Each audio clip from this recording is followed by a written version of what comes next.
Thank you. Good evening. Welcome. It is so encouraging to be with you all tonight. And although you may hear some challenging things this evening, I want you to be encouraged too. This is a safe space. Now,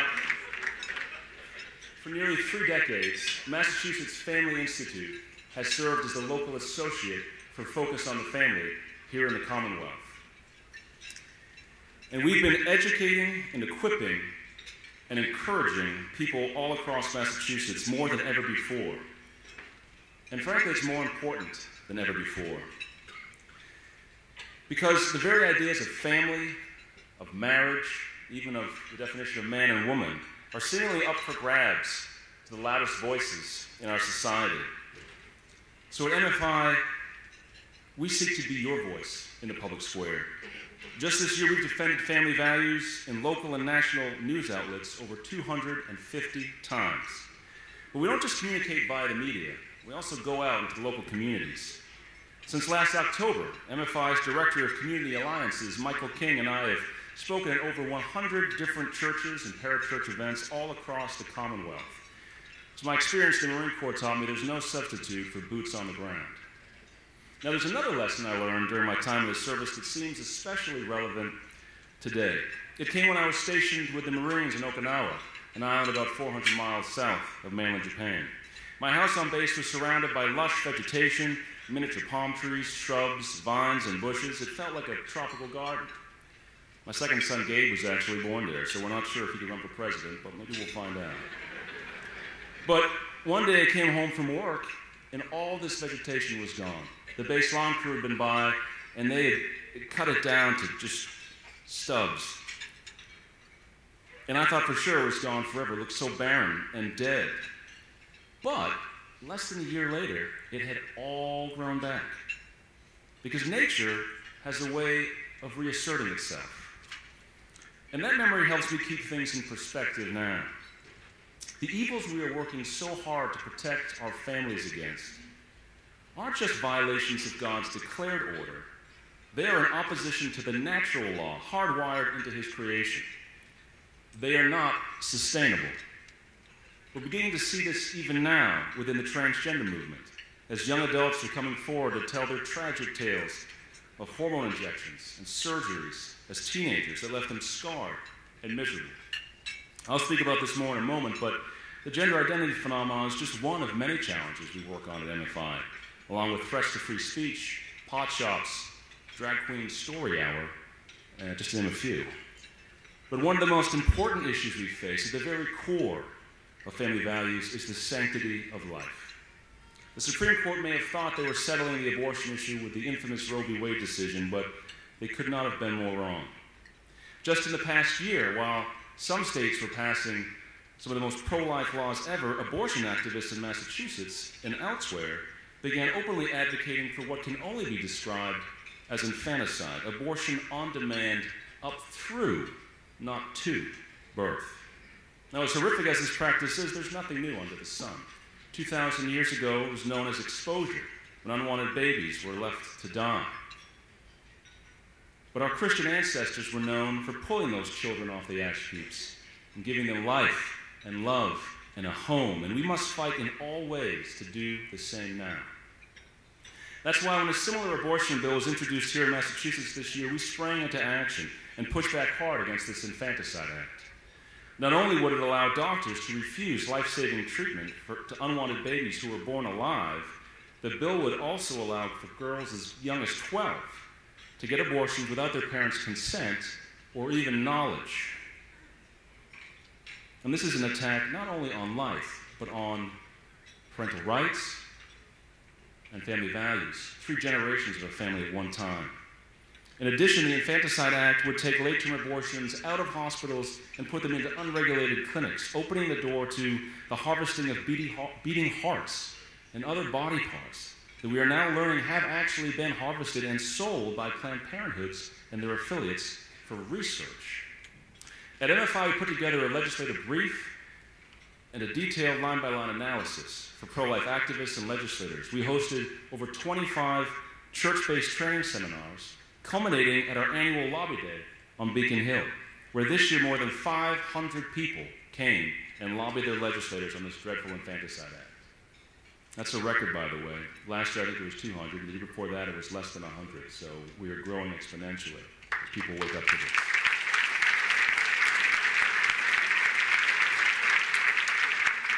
And we also worked with our friends at the Massachusetts Citizens for Life and the Renew Massachusetts Coalition, along with national groups such as the Susan B. Anthony List, Americans United for Life, and Students for Life, to bring over 1,000 concerned citizens to Boston in June for the public hearing on the Infanticide Act.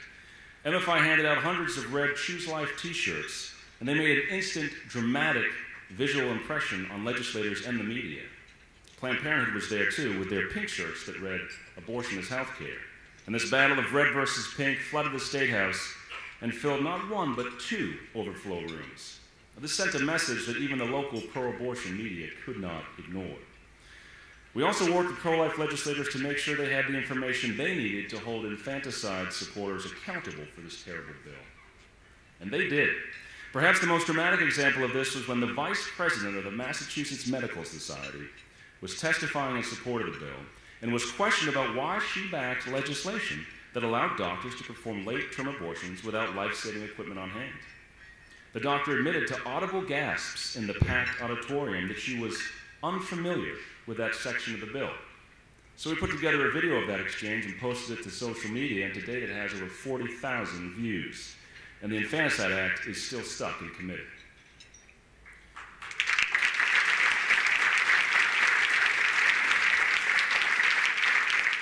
Now, this is just one example of some of our successes at the State House, but we also advance family values at school committees and local town halls across the Commonwealth.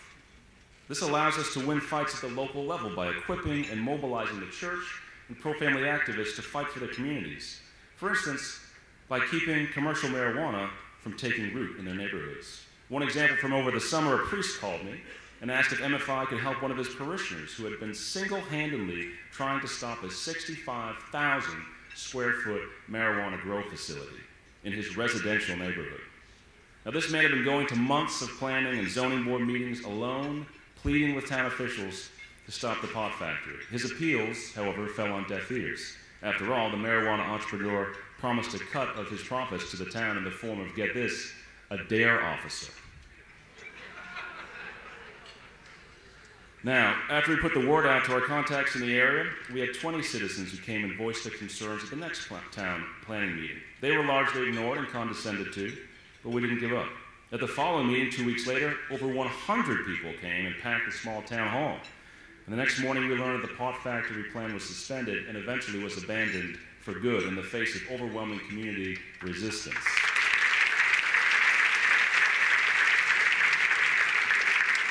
Now, we're using this strategy not just on the issue of drugs, but also in combating Planned Parenthood's salacious, comprehensive sex education curriculum. This is a family event, so I won't go into the specifics, but suffice it to say, the materials expose young children to sexual practices that would make the late Hugh Hefner blush. This spring, we learned that Worcester was planning to adopt one of these programs for its schools using the Our Whole Lives curriculum. And since that's one of the courses that our State Department of Education recommends, we have a copy at the office. Now, these are hard for parents to get a hold of themselves. Schools don't like to give them out, and they cost about $400 or $500 a piece. But your support allows us to purchase them and pay Michael King to read them. And we analyze these materials and distribute the results to parents so they can know what the schools are planning to expose their children to, and so they feel equipped to confront the Planned Parenthood activists who are pushing these on their school committees. So, when concerned parents in Worcester reached out to us, Michael King went there and stood at the podium, as you saw in the video, in front of hundreds of people and the news cameras, and read directly from the sex ed materials in question. You can find a copy of it on YouTube, but don't look at it at work, all right? Fortunately, after we exposed the content of the curricula, the proposal to use it in the Worcester schools was tabled indefinitely. In fact, the same simple strategy works both in local schools and at the State House, where some legislators want to mandate this type of curricula to every public school in the Commonwealth. But Beacon Hill is too embarrassed to even debate this publicly, and yet it's what they want to expose our kids to. Now at MFI, we engage in public policy battles because they directly affect our families. And we are committed to preserving the freedom for families in Massachusetts to thrive. Freedoms which are constantly under the attack here.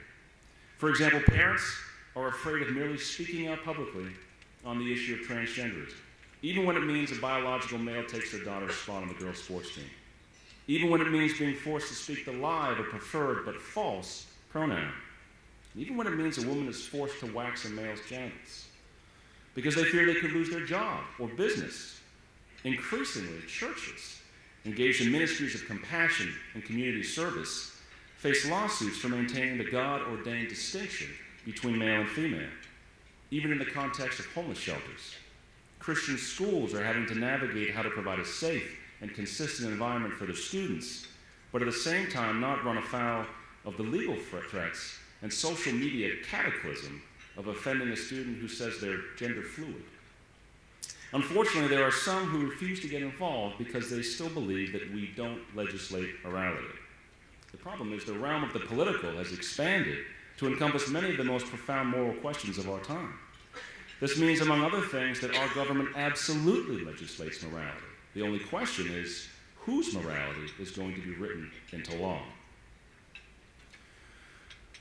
Now, I want to share with you an example of exactly what kind of morality was made law in our Commonwealth this past spring.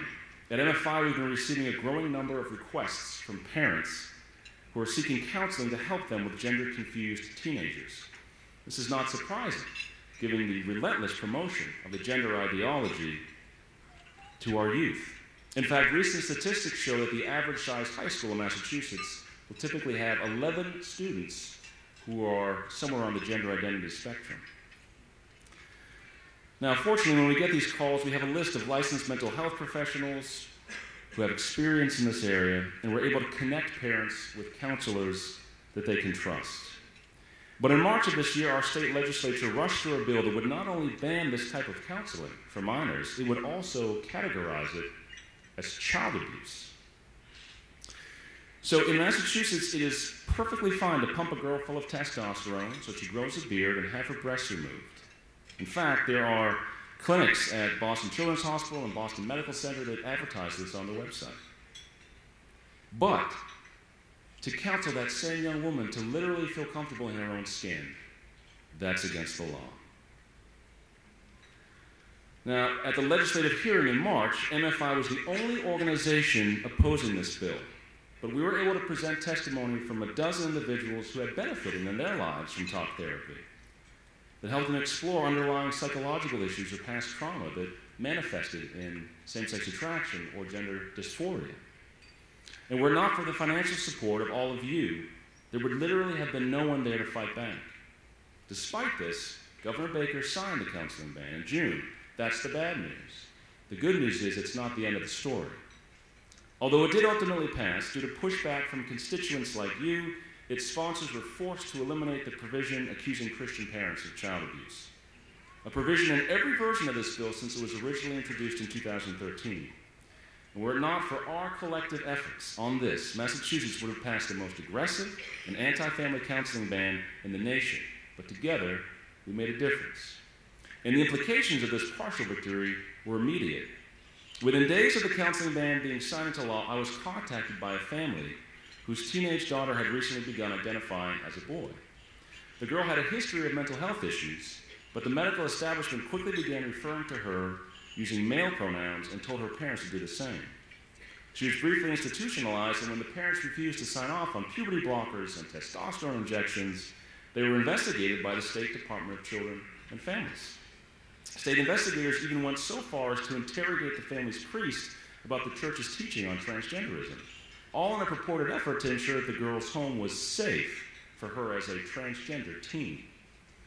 Fortunately, we were able to immediately connect these parents with an experienced family law attorney who sat with them at their kitchen table when DCF came to investigate.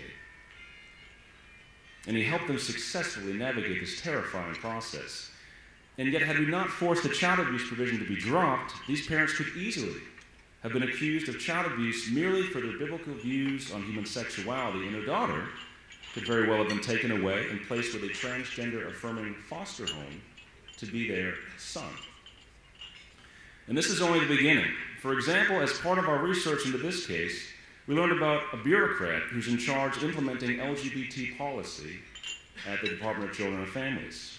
She's a self-proclaimed bisexual who also writes teen fiction, available on Amazon, that can only be described as polyamorous vampire porn. Now, we are not selling this alongside John Stonestreet's books tonight. But I mean, here's a copy of it. And apparently her ideal family, if you read this book, consists of two older homosexual men who ply an underage girl with alcohol so they can erotically drink each other's blood. I can't even make this stuff up if I try. But this is the type of morality that will influence whether we are allowed to open our homes to foster or adopt orphan children, or whether we will even be allowed to keep our own. So it's not enough to have a cadre of Christian counselors to help our children. We also need a network of lawyers to defend parents from a state agency who often sees our faith, who increasingly sees our faith as a threat to children. That's why MFI is partnering with a team of experienced family law attorneys who have just launched a national center for children and parental rights. This new organization will ensure that we have access to expert legal resources to better defend families in the Commonwealth. In liberal Massachusetts, we are often on the front lines to protect families. But there are some recent national victories that signal hope. Just in the past month, counseling bans in New York City and in Florida, similar to what was passed here in Massachusetts, were defeated in the courts. And I'm happy to report that we have identified two plaintiffs here in Massachusetts, an experienced Christian therapist and a brave teenage girl, who will soon be filing a similar lawsuit in federal court against our statewide counseling ban. Please keep them in your prayers.